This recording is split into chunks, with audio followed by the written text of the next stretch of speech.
Hello साथीहरू, नमस्ते। आज चाहिँ म लागे जङ्गलतिर। आज चाहिँ म पोटपुरा खोज्न जाँदैछु, हेर्न सक्नुहुन्छ। अनि पोटपुरा खोज्दै जाँदा चाहिँ यता मैले पोटपुरा पनि भेट्टाएँ, हेर्न सक्नुहुन्छ। पोटपुरा चाहिँ यो चाहिँ पोटपुरा चाहिँ माटोमा फल्छ यसरी। एउटा भएको ठाउँमा चाहिँ जोडा पनि हुन्छ है, यो जोडा हुन्छ, दुईटा हुन्छ। अनि मैले यता खोज्दै जाँदा त मैले 6वटा पोटपुरा एउटै ठाउँमा भेट्टाएँ।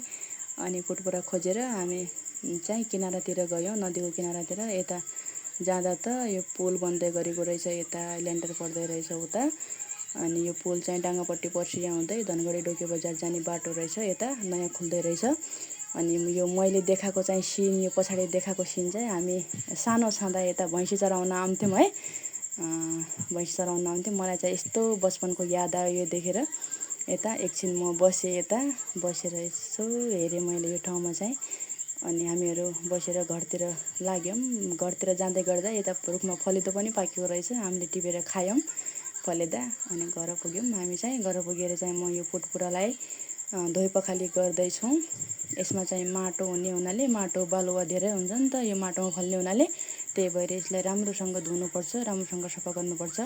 अनि मैले काटेर रेडी गरेँ, मैले मसला पनि रेडी गरेँ। यो टमाटर चाहिँ हाम्रो पहिले घरमा धेरै फल्छन्, चैत वैशाखमा धेरै फल्छ, त्यही भएर यो सुकाएर राख्छौँ हामीहरू। यो बे सिजनमा चाहिँ महँगो हुन्छ नि त टमाटर, त्यही भएर पहिला सुकाएर राख्छौँ।